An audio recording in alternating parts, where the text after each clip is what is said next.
exame e achareis, se buscar de todo o teu coração. Nós temos dois copos. Qual que você enche mais da presença de Deus? Ou o copo das outras coisas? Tudo a nossa vida se baseia nesses dois copos. Quem busca, encontra. Quem procura, acha. Quem não busca, não encontra. Amém? Boa noite. Boa noite. Que bom que estamos aqui na casa do Senhor, né? Para começar a semana muito bem ao lado do nosso Senhor. E no Salmo 122 diz assim: alegrei-me quando me disseram, vamos à casa do Senhor. Então é uma alegria servir ao Senhor, estar na casa dele, né? Igual o pastor pregou ontem durante a Santa Ceia, né? É uma alegria vir à casa do Senhor, né? Então nós vamos começar louvando, né, Bernardo? Seja sempre.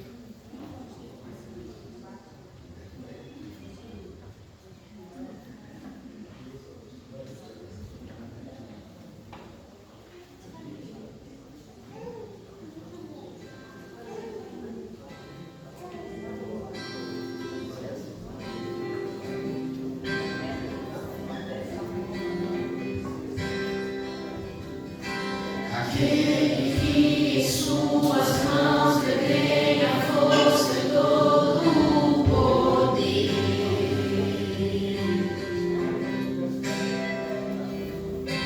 Aquele que promete a vida eterna a todo que nele crê.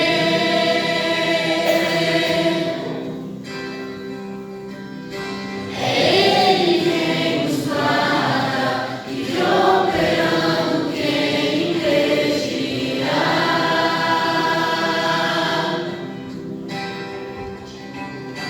Ó guarda de Israel, clamamos, ouça nossa voz aqui.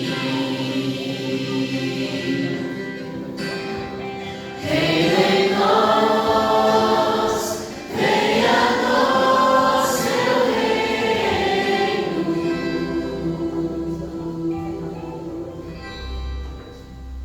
Reina em nós, venha a nós a glória a Deus.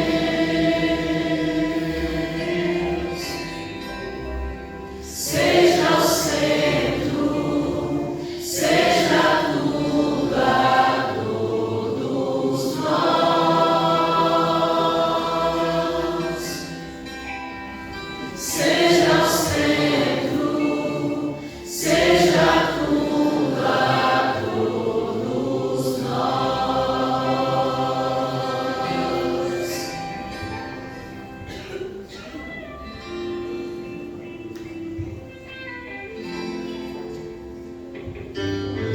Aquele que em suas mãos detém a força e todo o poder.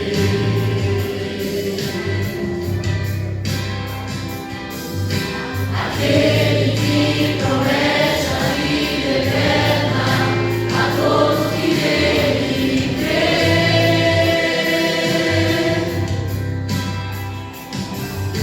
É Ele quem nos guarda e operando quem impedirá.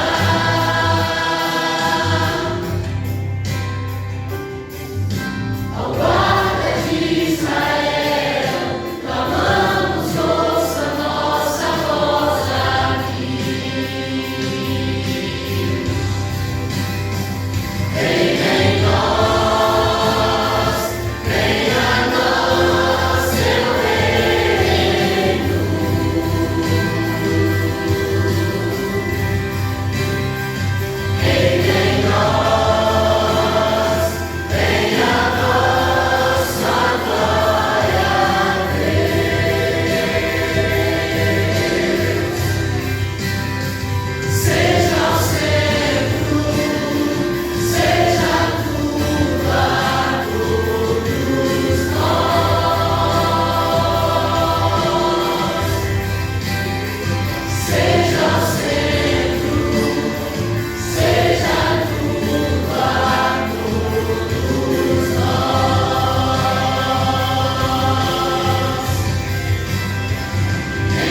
vamos cantar a música tema da semana. Nós vamos aprendê-la junto. Está passando aqui no telão. Por favor, Fábio, a música tema da semana, por gentileza.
Estamos amando a Deus? A gente tem que refletir nessas coisas. Por favor, feche os seus olhos, leve seu pensamento ao nosso Criador. Oremos. Senhor nosso Deus, que esse refrão, Pai, possa ser vivo na nossa vida, Senhor. Não adianta conhecermos o Evangelho sem praticarmos o Evangelho, Senhor. Que o Teu Santo Espírito nos inspire, nos tire do lugar para praticarmos verdadeiramente o Evangelho. E que esse louvor possa ser vivo nas nossas vidas, Pai. abra os nossos ouvidos, Pai, para a mensagem de hoje, que ela seja para nós, o teu povo que precisa compreender a mensagem, que ela seja para mim e para cada pessoa que está aqui nessa igreja e acompanhando a gente nas redes sociais. Fale conosco, Pai, por favor, dos nossos olhos, retire as escamas que nos impedem de compreender e viver a sua mensagem. Por favor, nos conceda o Espírito Santo, Senhor, que não possa ser dobrada, para que as pessoas, ao olharmos para nós, não nos vejam, mas vejam a semelhança do seu caráter, Senhor. Eu te agradeço, abençoe o pregador dessa noite, abençoe o irmão Antônio Marcos, que ele seja já usado por ti. A voz é dele, Senhor, mas a mensagem é sua. Por favor, Pai, nos conceda o Espírito Santo.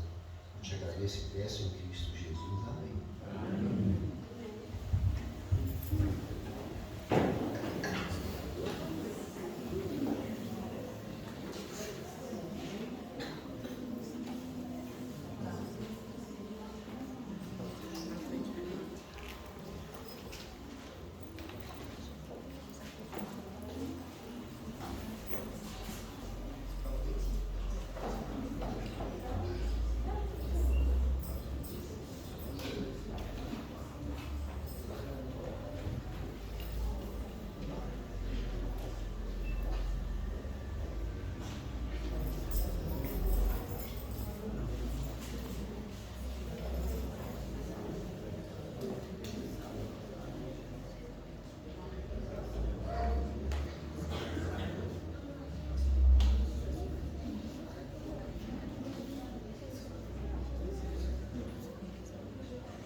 Boa noite a todos.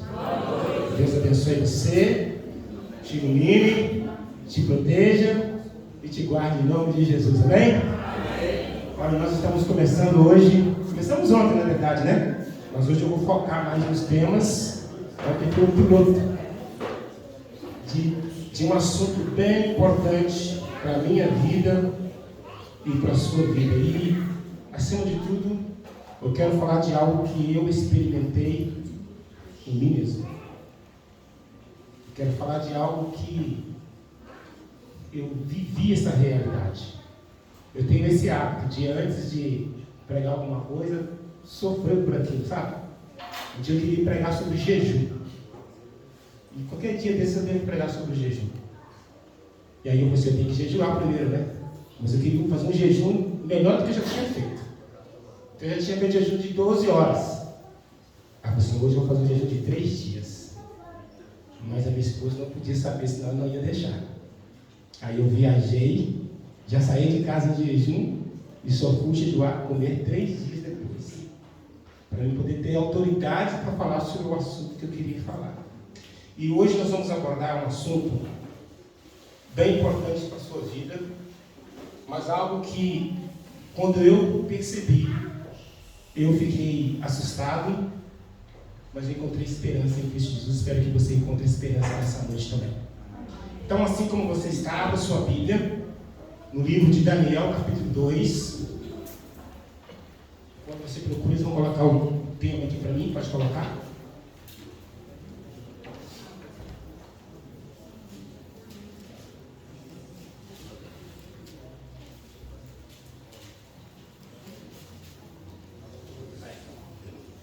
Vamos lá? Querido e amado Pai, mais uma vez nós estamos em Tua presença e rogamos que o Senhor possa nos conduzir nessa noite especial. Fale poderosamente ao nosso coração, Senhor. É o que eu te peço, em nome do nosso Senhor e Salvador, Jesus Cristo. Amém. Eu gostaria que você abrisse a sua Bíblia aí no livro de Daniel, capítulo 2. E nós vamos ler juntos o versículo 31. E eu que passei para frente, pode deixar mais para frente o slide. Pode passar. Aí, deixei. Versículo 32, 31 diz assim: Tu, ó rei, estava vendo, e eis aqui uma grande estátua, esta que era imensa e de extraordinário esplendor, estava em pé diante de ti. A sua aparência era terrível. A cabeça era de fino ouro, o peito e os braços de prata, o ventre e os quadris de bronze, as pernas de ferro, os pés em parte de ferro, em parte de barro. Quando estava olhando, uma pedra foi cortada sem auxílio de mãos, feriu a estátua nos pés de ferro e de barro e os esmiuçou. Então foi juntamente esmiuçado o ferro, o barro, o bronze, a prata e o ouro, os quais se fizeram como palha das eias no estio, e o vento os levou, e dele não mais viram mais vestígio. Mas a pedra que feriu a estátua se tornou em grande montanha que encheu a terra toda. Talvez olhando bruscamente por cima, você olha assim e fala assim: só tem profecia aí. Realmente é um capítulo profético, mas eu não quero focar nas profecias detalhadamente, mas em um detalhe desse versículo que nós acabamos de ler. O rei Nabucodonosor, que era o rei de Babilônia, que foi o império que estava governando o mundo na época, ele teve um sonho com essa estátua aí, é o que nós acabamos de ler. Era pavoroso. Daniel diz que essa estátua metia medo. O rei diz: olha, eu estou assustado com o sonho que eu tive. Então não é um sonho, é um pesadelo. Cada parte dessa estátua, cabeça, peitos, quadris, pernas, representa um período de uma nação que iria governar o mundo. Esse rei, antes de dormir, se você ler o capítulo 2, ele estava curioso para saber como que seria o futuro dele, da sua nação. E Deus não deu esse sonho para ele, mostrando o que iria acontecer para frente. Se você pegar o capítulo mais para frente, você vai ver que ele não queria que esse sonho acontecesse. Por isso que ele fez a estátua toda de ouro. Mas a profecia que Deus fala que vai acontecer, não tem como fugir dela, né? Mas ele estava olhando aí, Daniel explica que ele viu essa estátua. E enquanto ele estava vendo essa estátua aqui, que a cabeça era a Babilônia, os peitos e os braços representando os médios pernas, a cintura representa o Império da Grécia, por Alexandre o Grande, depois vem o Império Romano, e depois vem os dedos, que representam as nações da Europa. E enquanto ele estava olhando, a pedra foi atirada de uma montanha. Aqui nós temos a imagem de uma montanha, uma pedra acertou bem nos pezinhos da estátua. E a pergunta: por que ela acertou bem aqui no pé da estátua? Porque quando a pedra foi acertar aqui, esses impérios aqui já não existiam mais. Então ela não poderia acertar na cabeça, nem nos braços, nem na cintura e nas pernas. Foi nesse período dos 10 dedos, em que as nações estariam governando o mundo, que a pedra iria chegar. E então, passa aí para mim. Por favor, pode passar. Aí você percebe aqui a estátua nos pés. E a Bíblia diz, você acabou de ler comigo, que quando a estátua foi desse tamanho, a pedra ela fez o quê? Ela cresceu e tomou conta do mundo inteiro. Eu costumo chamar esse tema de o último império, que é essa pedra aqui. Aí vem a pergunta: que pedra é essa? Nós sabemos pelas Escrituras Sagradas que essa pedra representa nada mais nada menos que o quê? A volta de Jesus. Jesus está falando para o rei Nabucodonosor que ia ter alguns impérios: Babilônia, Medo-Pérsia, Grécia, Roma e as nações. E no período em que as nações estivessem governando, ele iria voltar para construir o império dele neste mundo. Amém? Amém. E nós estamos vendo quem é a estátua? Nos pezinhos da estátua. Ou seja, como Jesus não voltou, ele está quase voltando para nos buscar para honrar a glória de Deus. Falando sobre a volta de Jesus, eu gosto de destacar esses 4 itens aqui, ó. Primeiro, Jesus virá de modo a quê? Pessoal.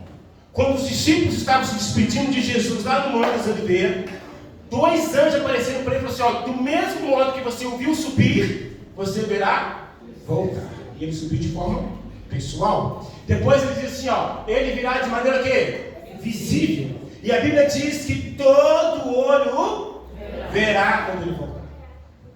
Todas as pessoas que estiverem por ocasião vivos na volta de Jesus, verão Jesus voltar. Seja ímpio ou quem aceitou Jesus. Esses vão ver Jesus voltar. Então fala assim, ó, eu vou ver Jesus voltar, beleza. Mas de que lado que você vai estar? De que lado eu vou estar? Eu posso estar do lado dos ímpios e ver Jesus voltar. Ou posso estar do lado dos salvos e também ver. A diferença é que os ímpios vão ver Jesus voltar e vão se entristecer. O lado dos justos vão ver Jesus voltar e vão se alegrar. Então eu quero ver Jesus voltar, mas eu quero estar do lado dos bonzinhos, dos salvos. Terceiro, Jesus voltará a Bíblia diz que Jesus falou assim, ó, assim como um ladrão vem sem avisar, eu também virei. Ninguém aqui recebe uma ligação no WhatsApp recebendo assim, amanhã eu vou na sua casa te assaltar, hein? Ninguém recebe essa mensagem. Então, como você não sabe o dia, a hora que o ladrão vem, que você tem que fazer todos os dias? Fechar o portão, ligar o alarme, colocar a cerca elétrica, deixar tudo preparado, soltar os cachorros, e agora comer uma cachorrinha em casa. Nem que seja para dar sinal, mas o meu vizinho também arrumou uma cachorra lá, para ficar no quintal para dar sinal. Eu falei assim, estranho, né? A cachorra late a noite inteira, ninguém sai para ver o que é, meu amigo. Ninguém vai lá para ver, por que essa cachorra está latindo? Ninguém vai, deixa a cachorra latindo lá. Mas Jesus está dizendo que ele vai vir de modo de surpresa. E no final, ele vai vir de que forma? Com toda a sua majestade. Desses 4 itens aqui, eu quero destacar para você esse aqui, ó, de surpresa. Porque lá em Mateus também diz que as pessoas vão assim, Jesus diz assim, ó, as pessoas que vão ser pegas de surpresa, serão aquelas pessoas que vão achar que está tudo bem, quando na verdade está tudo mal. Agora presta atenção aqui. Essa pergunta aqui não tem resposta para ela. Quando Jesus voltar? Jesus, quando esteve aqui, ele disse assim, Mateus 24, 36. Quanto a esse dia e hora, o que ele diz? Ninguém sabe nada. Nem quem?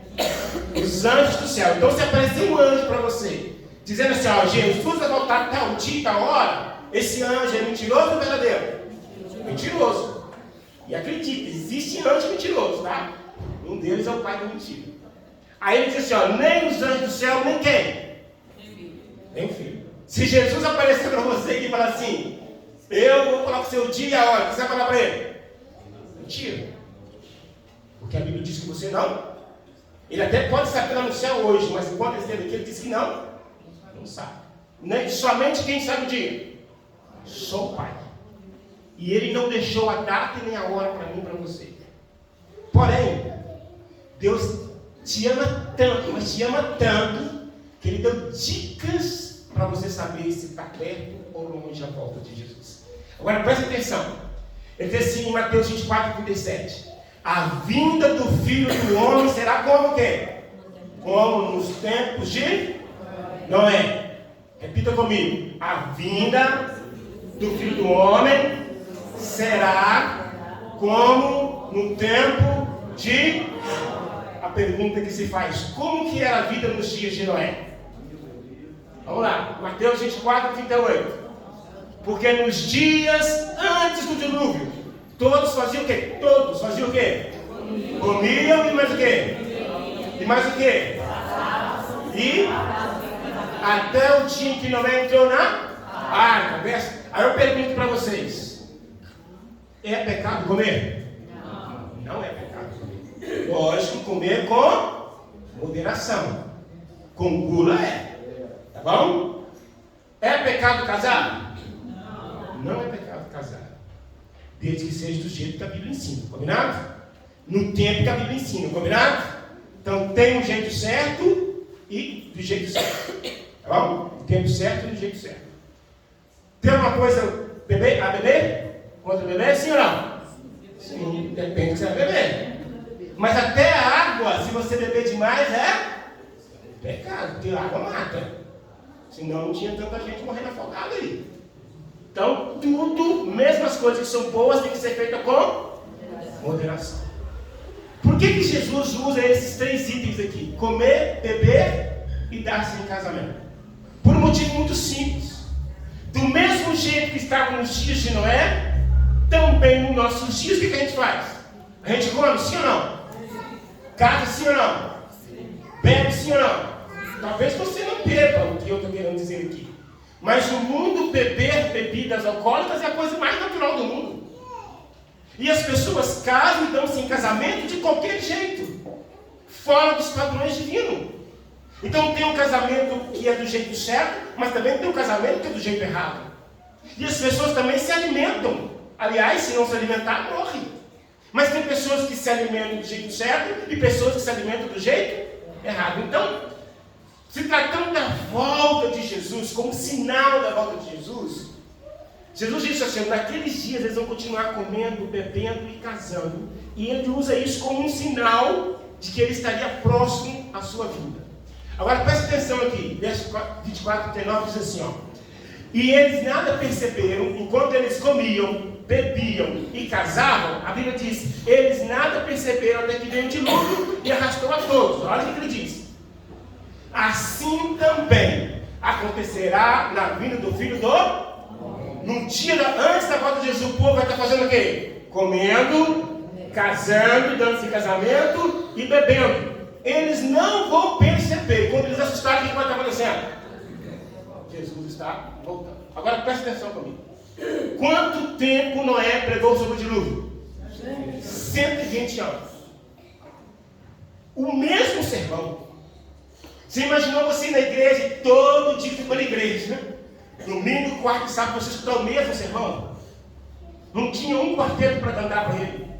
Não tinha nenhum dueto para cantar para ele. Não tinha um coral. Não tinha uma música de fundo. E a mesma coisa, a mesma pregação. Vai chover. Igreja, preste atenção. Deus mandou dizer para você que vai cair um dilúvio. E nós cantamos mais ouvir esse dilúvio. E pasmem, queridos. Existe uma escritora americana que ela conta sobre a construção dessa arca, e eu acho magnífico, porque ela relata que nessa construção da arca faz sentido tudo que ela fala.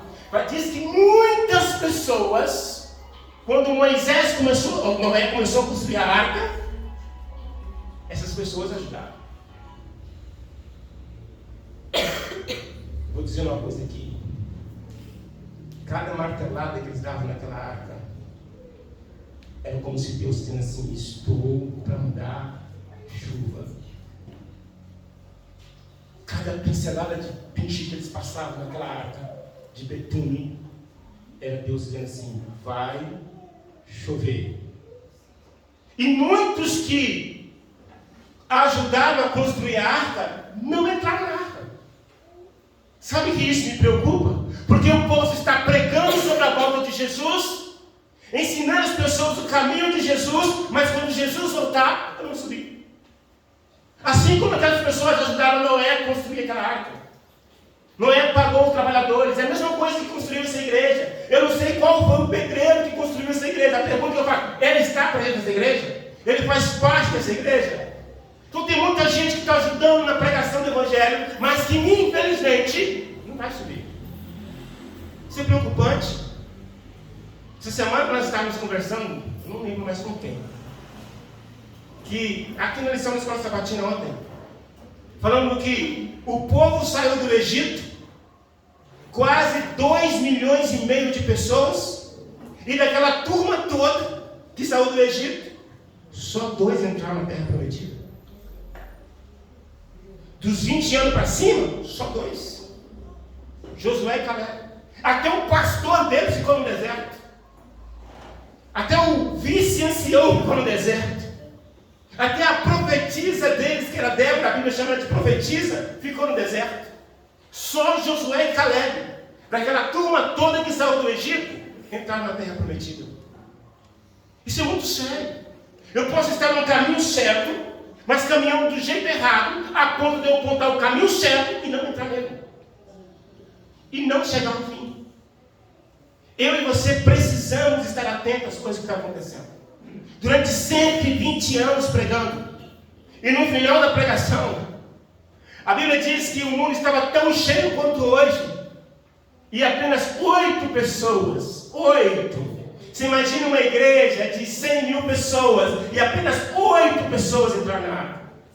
Você imagina uma igreja de 1 milhão de pessoas e apenas 8 pessoas se salvarem.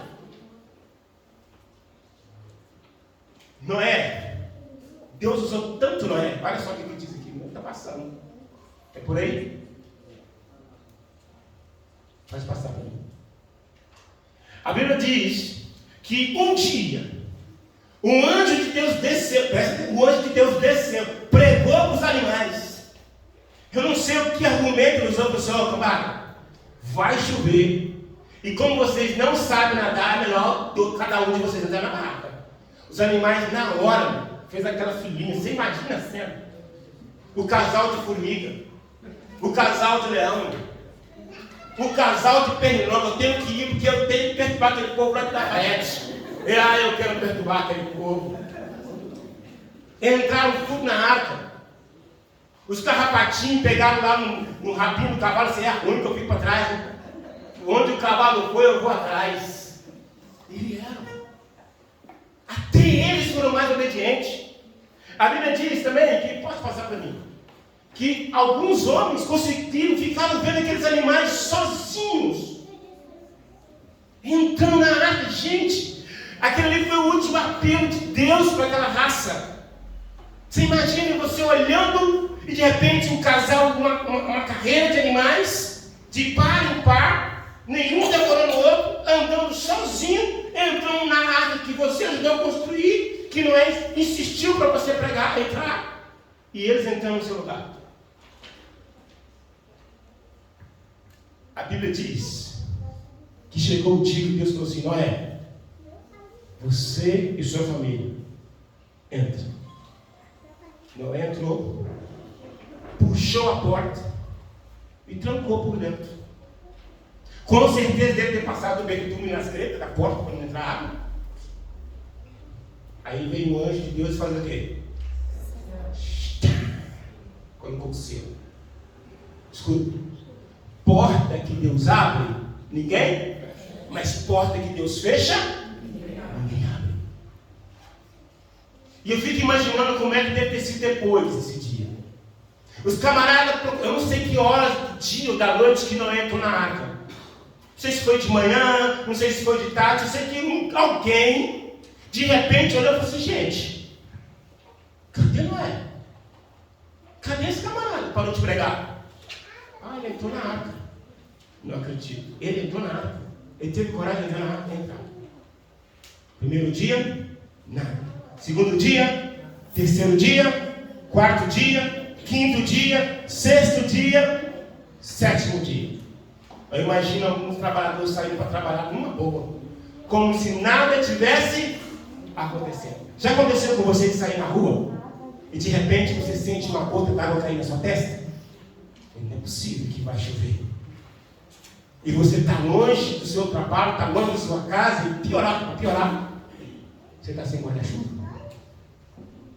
Eu imagino um camarada olhando para o céu e pensou: mas água do céu? Não é possível. Ele continua caminhando, de repente vai caindo mais umas gotinhas de água. E ele percebe que começou a chover. Noé tinha razão. Eu imagino aquela chuva começando bem levinha, no telhado das casas. A esposa levanta: que barulho diferente. Nossa, água do céu. Ela olha talvez para a lagoa no fundo da sua casa e aquele monte de pingo na lagoa. Ixi, está chovendo. E o tempo foi passando e começou a vir trevoada, começou a ter relâmpagos e as coisas foram ficando fortes, cada vez mais fortes, e relâmpago daqui, relâmpago dali. Eles começaram a ficar apavorados, começou a cair pedra do céu. A Bíblia diz que saiu um jato de água debaixo da terra. O povo ficou doido. Para onde eles foram? Para onde você iria se você estivesse lá? Vamos atrás de Noé, meu amigo. Só que eles não sabiam que porta que Deus fecha, Noé não abre. Repita comigo: porta que Deus fecha, Noé não abre. E olha que não era amigo de Deus. Hein? Eles: não, agora já era. A oportunidade deles já era. E eles estavam vivendo como se nada tivesse acontecendo, até que o dilúvio veio e destruiu a todos. Mas por que Deus mandou o dilúvio naquela época? A Bíblia diz assim, em Gênesis 6, versículos 5 ao 7. Quando o Senhor viu que as pessoas eram muito más e sempre estavam pensando em fazer coisas erradas, ficou muito triste por haver feito os seres humanos. O Senhor ficou tão triste e com o coração tão pesado que disse: vou fazer desaparecer da terra essa gente que criei, e também todos os animais, os seres que se arrastam pelo chão e as aves, pois estou muito triste porque os criei. O versículo anterior diz assim: quando o Senhor viu que as pessoas eram muito o quê?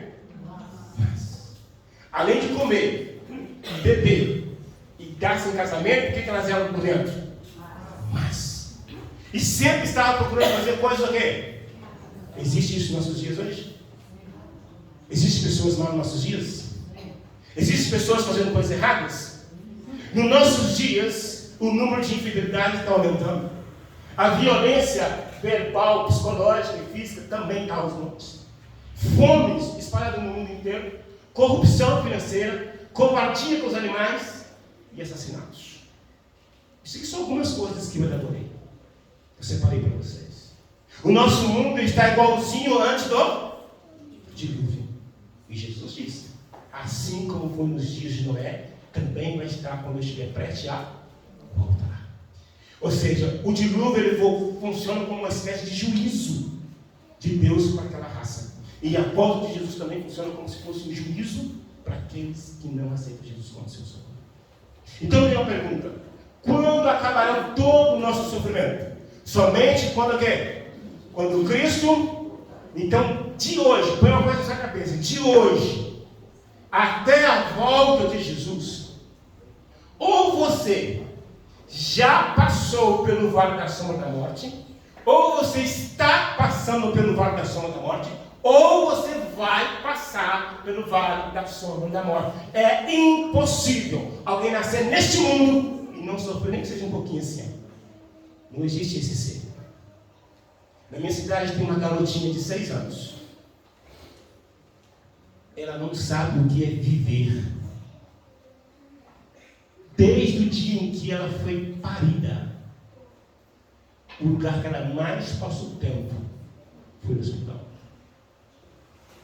Cega, surda, muda.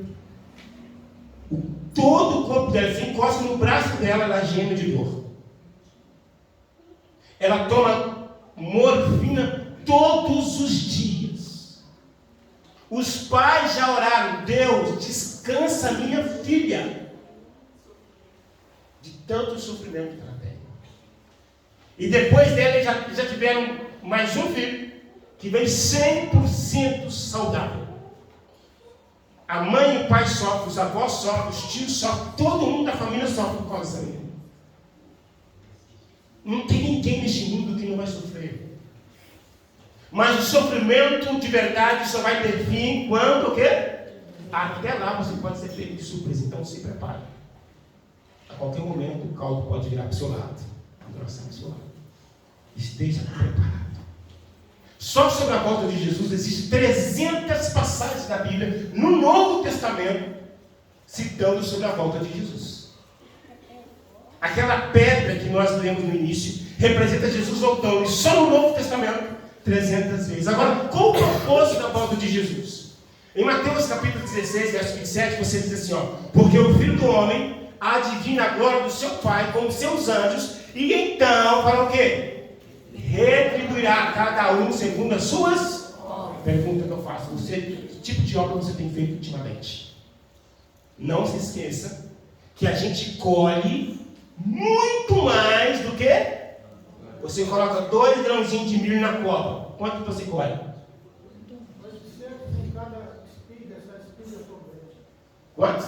800, né? Vamos arredondar esse tempo para 1000 aí. 800 em cada espiga, isso é uma grande. Entendeu? Você plantou só 2 grãozinhos, mas vai colher uns 800 grãos. São 12. Tanto bem para o bem quanto para o... E Jesus está dizendo: quando eu voltar, uma das coisas que eu vou fazer é dar para você aquilo que você tem semeado. Então, se você semeia amor, você vai colher Se você espalha perdão, você vai recolher o quê? Se você espalha ódio, vai recolher o quê? É isso aí. Não tem ninguém inocente aqui. Amanhã você vai escolher qual semente você vai plantar no coração das pessoas ao seu redor. É você que escolhe. Você pode escolher o que você quiser, só que eu vou te dar a paga. Te pediu perdão, não quer perdoar? Beleza, mas quando eu chegar também, se pedir perdão, também não vou te perdoar. Quem não perdoa não recebe perdão. Quem não ama não será amado. É a lei do céu. E ninguém vai mudar isso. Então, nós colhemos mais do que plantamos, seja para o bem ou para o mal. Segundo, Ele enxugará dos seus olhos todo o quê? Um dos objetivos da volta de Jesus é tirar dos nossos olhos toda lágrima. Todos nós aqui já derramamos lágrimas por alguma coisa triste na nossa vida. Talvez hoje você esteja chorando de alegria. Mas você já chorou por causa de tristezas? Você já perdeu alguém que você ama? Tem alguém causando ferida no seu coração nessa noite? E isso, se não for lágrimas físicas, o seu coração está arrebentado. E Deus olha para você e diz: filho, aguenta a mão só mais um pouquinho, porque quando eu voltar, eu vou colocar fim ao seu sofrimento. Uma outra coisa, terceiro, quando Jesus voltar, o que ele vai fazer? Trazer de volta à vida aqueles que um dia se foram. Olha o que a Bíblia diz aqui em 1 Tessalonicenses 4,13. Irmãos, nós queremos que vocês saibam a verdade a respeito dos que já morreram, para que não fiquem tristes como aqueles que não têm o quê? Que esperança está falando aqui? A esperança da volta de... Ele está dizendo para você não chorar? Não. Ele está falando assim: não se desespere. Quando alguém na sua casa falecer, fique triste, mas não se desespere, porque no seu coração tem uma esperança. Qual é a esperança? Quando Jesus voltar, a minha mãe volta. Quando Jesus voltar, o meu irmão ressuscita. Quando Jesus voltar, o meu filho será trago de volta. Eu digo para a igreja minha, Teixeiras, que eu já nasci espiritualmente ganhando almas. No dia do meu batismo, há 24 anos atrás, não, 25 mais ou menos, minha mãe não foi no meu batismo. Como eu disse para vocês uma vez aqui, minha mãe era macumbeira, mãe de santo. E eu saí desse caminho, entreguei a minha vida para Jesus. No dia que eu falei que eu ia me batizar, eu marquei a data do meu batismo, uma das pessoas que eu gostava muito disse assim: olha, eu nunca fui na igreja adventista, mas eu vou no seu batismo. Aí beleza, marcou, está marcado. E ela realmente foi, acho que foi a gente que levou ele para isso. Chama Ada, nós chamamos ela de Ada, Maculada. E no dia, assim que acabou o meu batismo da minha sogra, o pastor fez o último apelo para a Ada. Ele falou assim: Ada, você aceita Jesus como seu salvador? Ela levantou a mão lá para a cadeira. Que ele perguntou se alguém queria aceitar Jesus lá na frente, ela não foi, estava com vergonha. Ele disse: às vezes você está com vergonha, levante a sua mão. Aí deparou o cara com ele, levantou a mão. 2 horas depois ela estava morta. Foi a última vez que ela ouviu o apelo, o chamado de Jesus para a vida dela. E nessa última vez, ela agarrou essa oportunidade com toda a sua fé. Quando ela chegou em casa, ela disse assim: ó, a partir de agora, eu sou adventista do 7º dia e amanhã eu vou na igreja. Jesus falou assim: eu imagino, né? Vou esperar não, filho. Descansa aí. Eu saí da casa dela e depois alguém chegou na minha casa dizendo: falar de coisa, não tinha telefone não. Alguém chegou em casa: ó, aconteceu uma coisa aí, Imaculada foi para o hospital e morreu. Morreu salvo em Cristo Jesus. Só que eu não sei o dia que isso vai acontecer comigo, nem você sabe o dia do seu dia. Então, a oportunidade que você tem é agora. A Imaculada não sabia que aquela era a última vez que o Espírito Santo estava chamando ela para Jesus. Pode ser que esse seja o último sermão de alguém. Você que está me assistindo, pode ser que seja a última vez que você está ouvindo Jesus chamar para entregar a sua vida para Ele. Não espere amanhã. Pode ser tarde demais.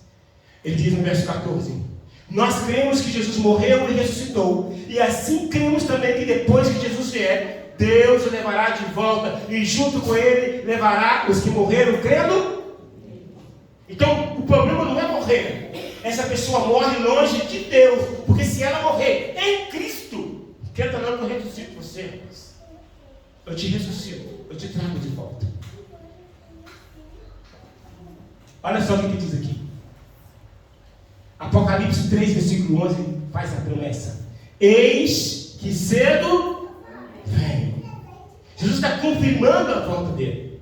Só que aqui, Mateus 24, versículo 39, que nós já lemos, eu quero citar para você uma frase, uma palavra que foi dita nesse verso, e que eu fiz questão de passar por cima dela, que é o foco da mensagem de hoje. Aqui, em Mateus 24, 39, diz assim, estou falando sobre o dilúvio. E eles nada perceberam até que veio o dilúvio e arrastou a todos. Assim acontecerá também na vida do Filho do Homem. Presta atenção. Vou repetir o texto, porém eu grifei uma palavra. Eles nada o quê? Perceberam. Eu quero que você foque nessa palavra aqui, Quanto tempo Noé pregou? 120 anos. Noé entrou na barca. E eles não conseguiram ver, perceber que chegou o tempo certo do dilúvio. Por que eles não conseguiram? Porque eles estavam distraídos. Distraídos com o quê? Casar-se, dar-se em casamento, comer e beber. O problema não é comer, beber e dar-se em casamento. Isso se torna problema quando essas coisas ficam em primeiro lugar na sua história. Deus não está dizendo para você não casar. Deus está dizendo para o seu casamento não ser o primeiro lugar da sua vida. Deus não está proibindo você de ter filhos, desde que o seu filho não seja o primeiro lugar da sua vida. Deus não está dizendo para você não ganhar dinheiro, desde que ganhar dinheiro não ocupa o lugar de Deus. Mateus 6, 33, buscai primeiro o quê? Coloque-me em primeiro lugar. Deus não está dizendo para você não correr atrás do seu alimento. Vá! Mas antes de ir atrás do alimento físico, vá atrás de mim, me coloque como prioridade na sua vida. Enquanto nós colocarmos Jesus como prioridade na nossa vida, vamos poder comer, casar-se, plantar, colher, trabalhar. E quando Jesus vier, todos nós vamos estar atentos. Essa palavra perceberam, não perceberam, mexe comigo, porque tem pessoas que estão vivendo no mundo como se nada tivesse acontecendo. Vivendo como se as coisas estivessem tudo muito bem. Sendo que Jesus está olhando para mim, para você nessa noite, dizendo, filho, atenta para as coisas que estão acontecendo no mundo.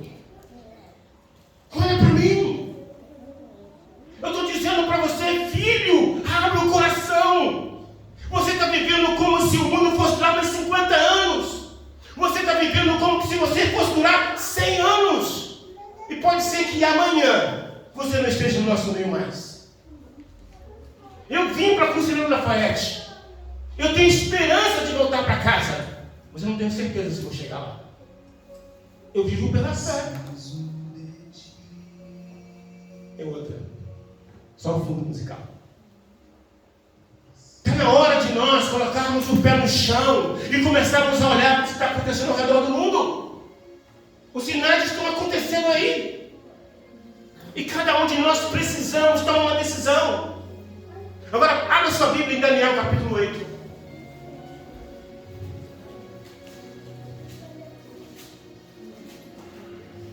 Um pouquinho para frente, onde você leu aí.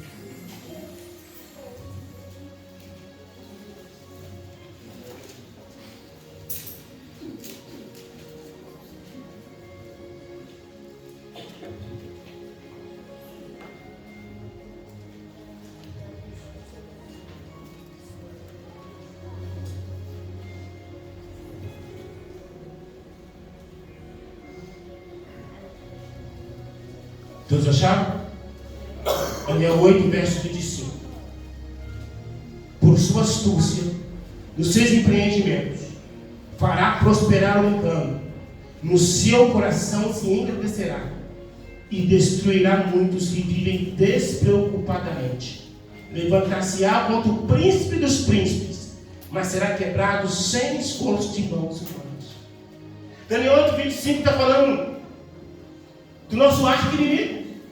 O inimigo de Deus, Satanás e sua astúcia.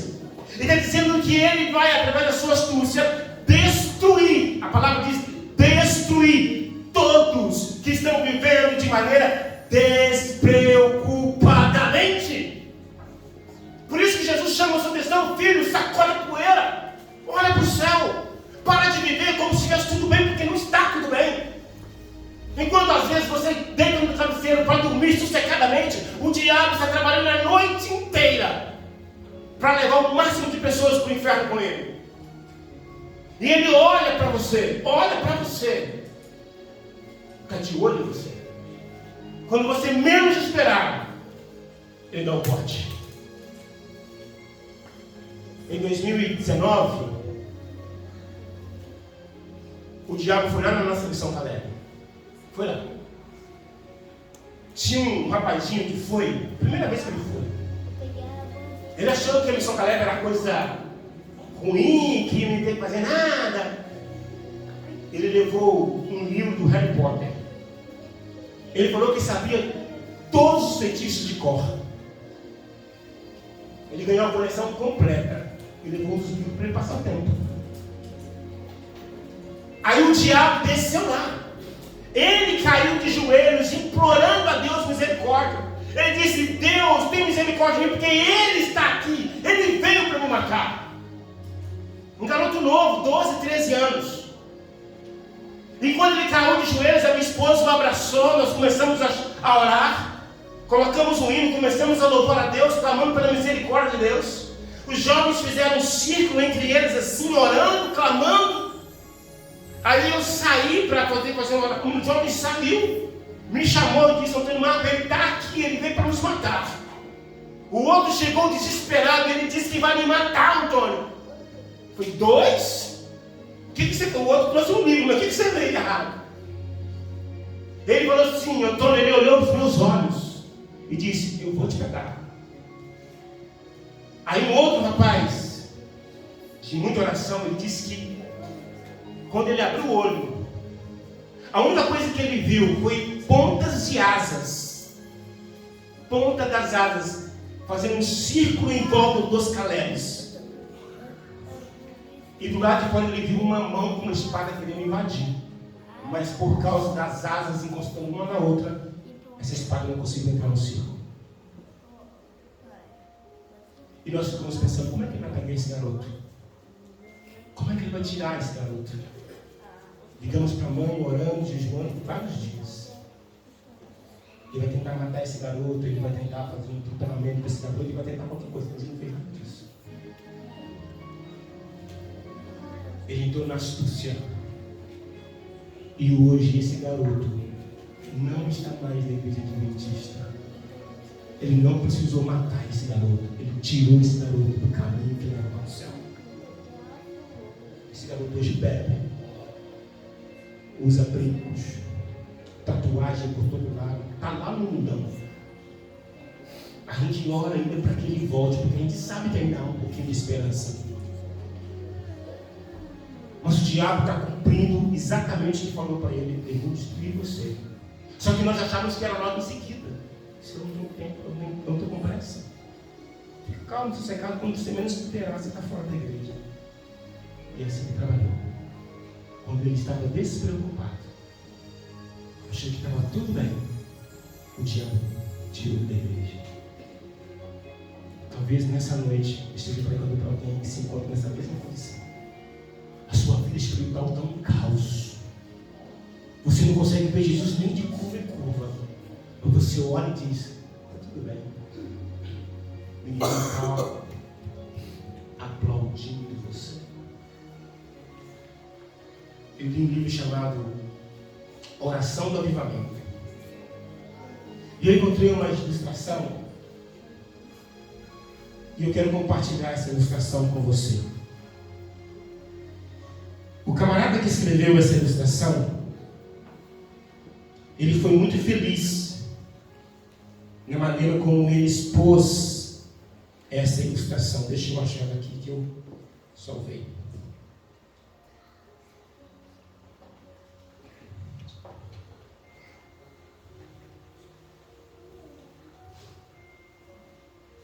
Ele diz assim, a sua ilustração.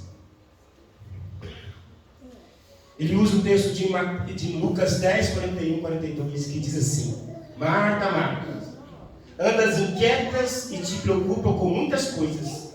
Entretanto, pouco é necessário, ou mesmo uma coisa só. Maria, pois, escolheu a boa parte, e esta não lhe será tirada. A gente tem o hábito de pegar a parte de Maria e falar assim: eu tenho que ser como Maria, ficar aos pés de Jesus. Mas na verdade, tanto Maria como Marta, elas estão certas. Há momentos que você tem que estar trabalhando, tem momentos que tem que estar em oração. Tem que haver um equilíbrio, mas as duas coisas têm que acontecer. Se você só trabalha, está errado. Se você só ora, também está errado. Você precisa dedicar-se ao trabalho. Mas aí ele pegou esse texto e fez a seguinte pergunta. Já se perguntou como seria se assentar em uma reunião de planejamento com Satanás e as forças inimigas para discutir como atrapalhar a vida dos filhos de Deus? Então ele chega a uma conclusão. Ele diz assim: deixa eu ver o que eu achei que eu queria.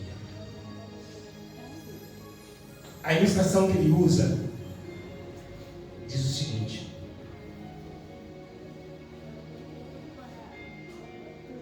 certo dia, Satanás convocou uma reunião mundial para planejar como impedir que os cristãos tivessem uma caminhada profunda e poderosa com Cristo.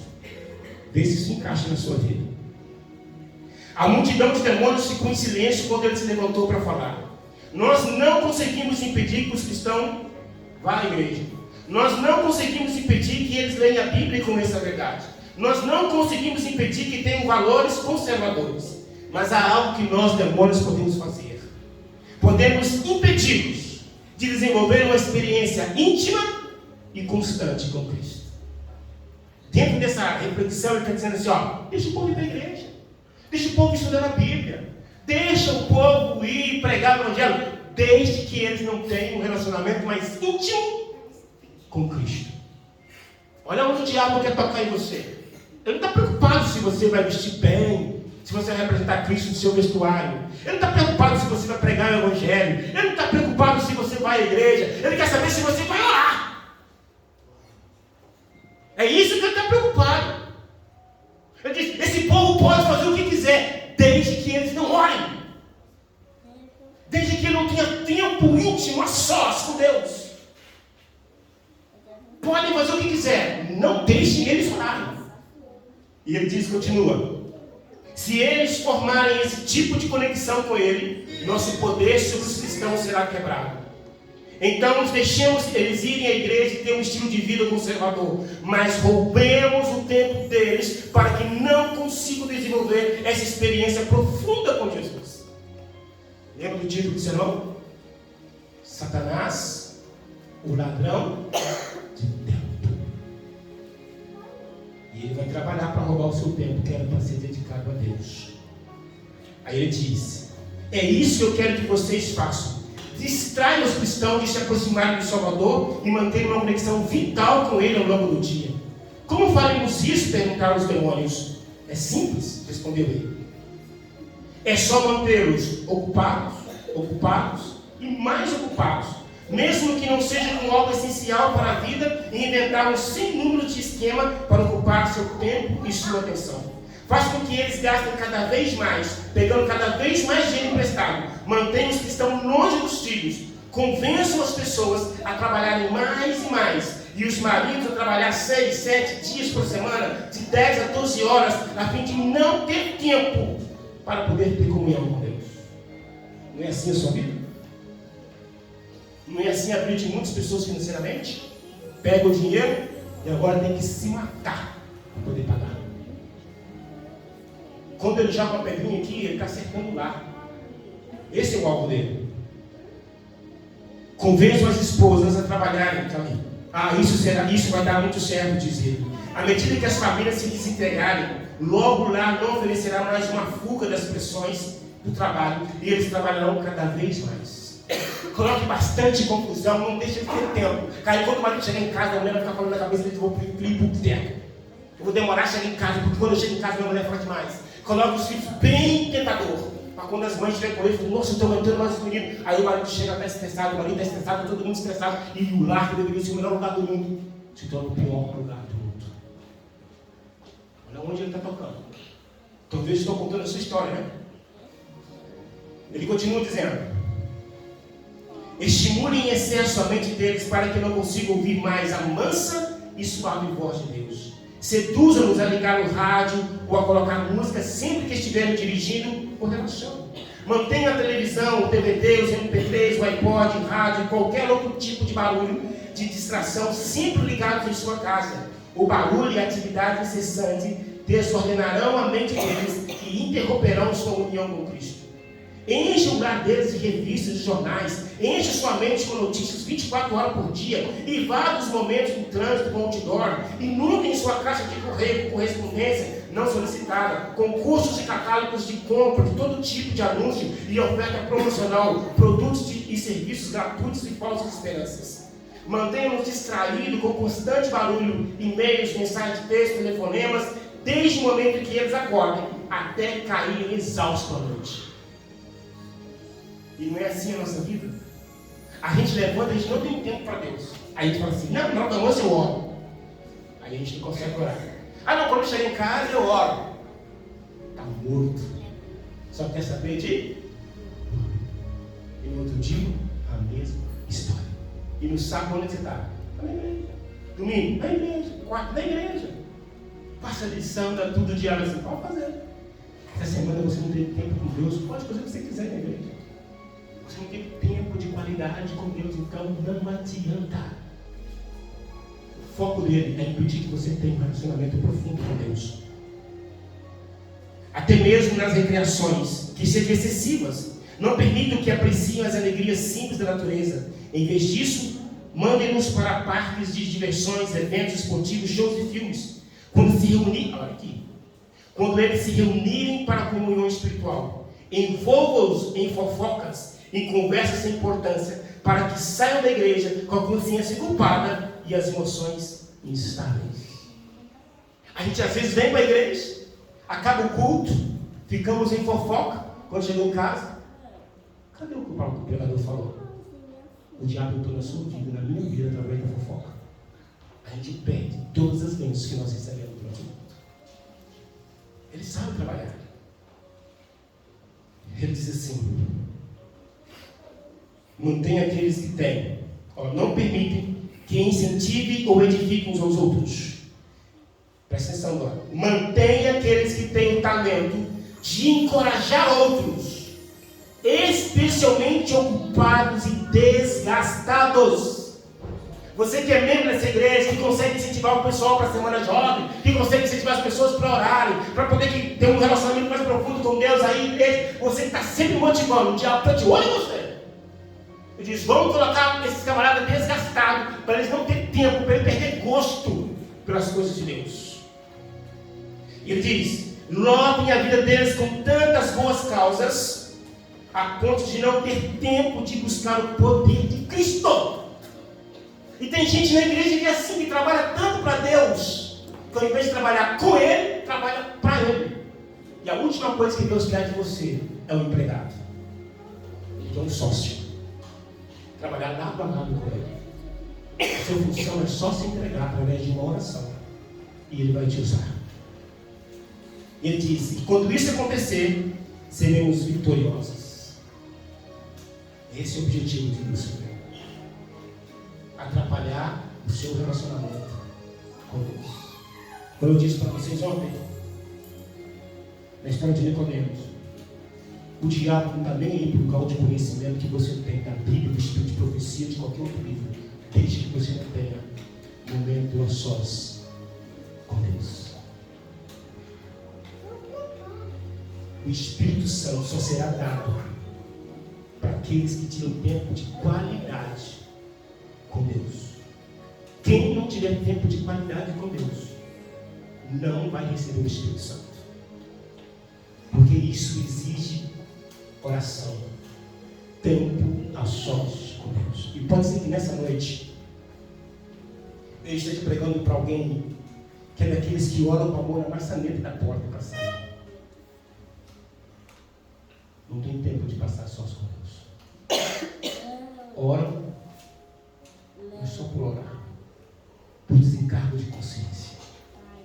Pede aquela proteção: Deus protege meu tio, guarde, e pronto. E vai passando assim a semana toda. Aí quer chegar no sábado e falar no poder do Espírito? Não vai conseguir. O inimigo olha para essas pessoas e não sente nem medo. Deixa eu te contar uma história minha, para a gente fechar. Existia um homem que não valia nada neste mundo. Mas o diabo olhou para esse camarada e falou assim: eu tenho que matar esse cara. E foi até o céu e falou assim: Deus, deixa eu matar Pedro. Ele é um cara convencido demais, só vai te dar dor de cabeça. Aí Jesus, sabendo disso, foi lá no céu: o Pai, não deixa eu matar Pedro, não. Eu preciso dele. Eu sei que o diabo está dizendo a verdade. Ele está se andando com Pedro, está querendo matar Pedro, mas não deixa não. Aí você pergunta: por que os dois maiores príncipes, um das trevas e outro da vida, queriam o coração de Pedro? Porque o diabo olhou para Pedro e disse assim: esse camarada não vale nada. Mas no dia que esse camarada começar a orar e jejuar, entregar a vida nas mãos de Deus, ele vai fazer um inferno estremecer. Eu tenho que matar esse cara. Aí o príncipe da vida olha para ele e diz assim: esse camarada vai me dar muita dor de cabeça. Mas no dia que esse camarada se entregar a mim, com oração e jejum, nós vamos fazer um inferno estremecer. Amém. O diabo olha para você e diz assim: se esse camarada orar, jejuar, ele vai transtornar essa cidade chamada de Conselheiro Lafayette. Eles vão virar essa cidade de cabeça para baixo com o Evangelho. Se essas mulheres, esses homens começarem a orar, eles vão mudar o seu estilo de vida, eles vão mudar a sua alimentação. O Espírito Santo vai descer e vai usar essa igreja em peso para pregar o Evangelho com essência. Razão pela qual ele faz de tudo para que você não ore. Ele faz de tudo para que você não tenha conhecimento de Deus. Ele vê você estudando sermões e mais sermões. Ele diz: pode estudar, mas não ore. Pode estudar lição de segunda a sexta, de sábado a sexta, só não ore. Pode pegar todos os livros de profecia e ler de capa a capa, só não ore. Porque se você fizer isso com oração, aí eu estou quebrado. Você está entendendo o recado de Deus para você nessa noite?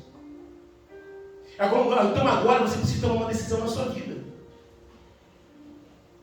Você hoje precisa decidir o que você vai fazer da sua vida espiritual. Você vai continuar sendo esse mendigo espiritual que você tem sido até agora? Ou você vai se juntar a mim na busca de uma vida, de um reavivamento espiritual? Porque eu também era um mendigo espiritual. Eu também não orava como muitos de vocês não oram.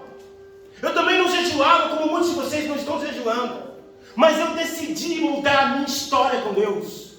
Mesmo sobre ameaças que o inimigo me fez. Mas eu decidi experimentar um reavivamento na minha vida. E Deus convida você para o mesmo.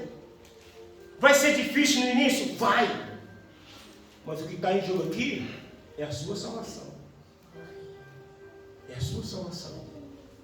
Eu sou capaz de acertar de que muitas pessoas que não têm vida de oração com Deus, quando morrem para sempre. Tenha momento a sós com Deus na sua casa. Só você e Ele. Você ouve um louvor agora. O hino diz: preciso de ti. Eu gostaria que você fechasse esses olhos que Deus lhe deu e, junto com essa música, você falasse com Deus o quanto você precisa dele a partir de agora. O diabo vai fazer de tudo para que amanhã você não ore com qualidade.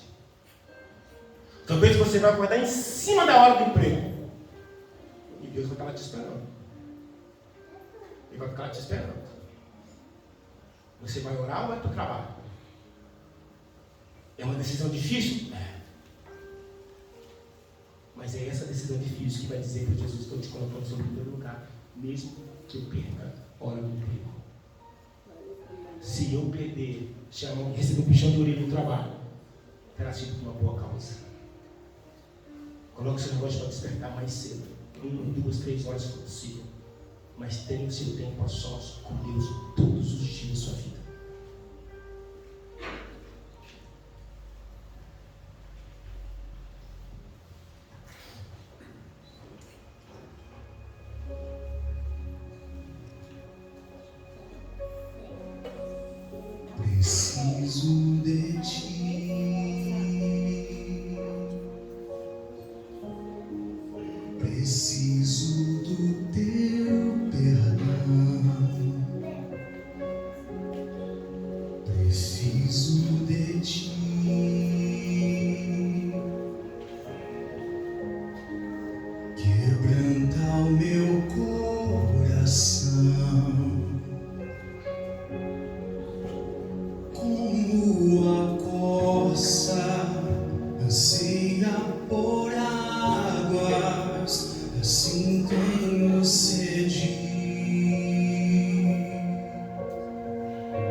Distante de ti, Senhor, não posso viver, não vale a pena existir. Escuta o meu clamor, mas que o ar que eu respiro, preciso de ti.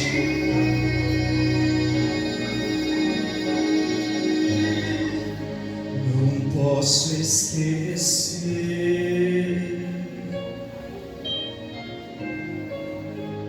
o que fizestes por mim,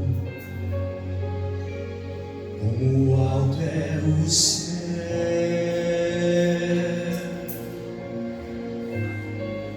tua misericórdia sem fim. Como um pai se compadece dos filhos, assim tu me amas.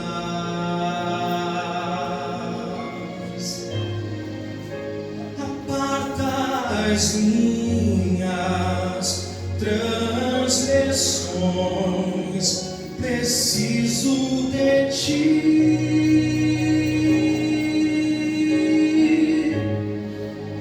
Distante de ti, Senhor, não posso viver, não vale a pena existir. Escuta o meu clamor, mas que o ar que eu respiro, preciso de ti.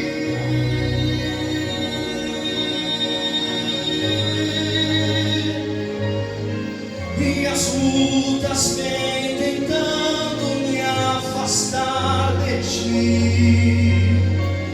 Frieza e escuridão procuram me cegar, mas eu não vou desistir.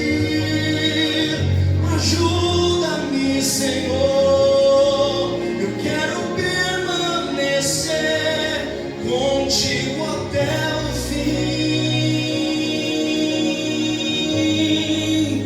Distante de ti, Senhor, não posso viver, não vale a pena existir. Se você puder, fique em pé. Escuta o meu clamor, Mas que o ar que eu respiro, diga para ele: eu preciso de ti. Feche seus olhos. Vamos falar com Deus. Amado Pai, em nome de nosso Senhor e Salvador Jesus Cristo, nós queremos primeiramente te pedir perdão pela nossa negligência espiritual. Quando nós achávamos que estava tudo bem na nossa vida, mas orando pouco como muitos estão orando, a conclusão que nós chegamos é que o Senhor precisa nos reavivar. Reaviva o nosso modo de ter um relacionamento pessoal contigo. Dá-nos vontade de orar, de passar tempo a sós com o Senhor. Por isso, nessa noite, Senhor Espírito Santo, o Senhor é o único que pode fazer esse milagre nos corações aqui presentes. Aqueles que já estão orando, precisam continuar orando. Mas aqueles que estão levando uma vida bem medíocre da oração, que o Senhor desperta neles o desejo e a necessidade de passar mais tempo ao seu lado, mais tempo de qualidade, para que a nossa vida espiritual esteja cada vez mais fortalecida no Senhor. Nos leve para casa agora com segurança. Não deixe o inimigo roubar a semente que o Espírito Santo plantou no nosso coração, mas que possamos passar o dia de amanhã refletindo nas palavras que foram ditas aqui, porque o Senhor está voltando. E como nos dias de Noé, nós estamos trabalhando, casando, bebendo, fazendo os nossos afazeres, mas nós também precisamos, primeiramente, colocar o Senhor como prioridade em nossa vida. É isso que nós queremos para o dia de amanhã, te colocar em primeiro lugar em nossa vida. Fique conosco, é o que lhe pedimos em nome de Jesus. Amém. Vá para casa e não deixe o inimigo roubar o seu tempo com Deus.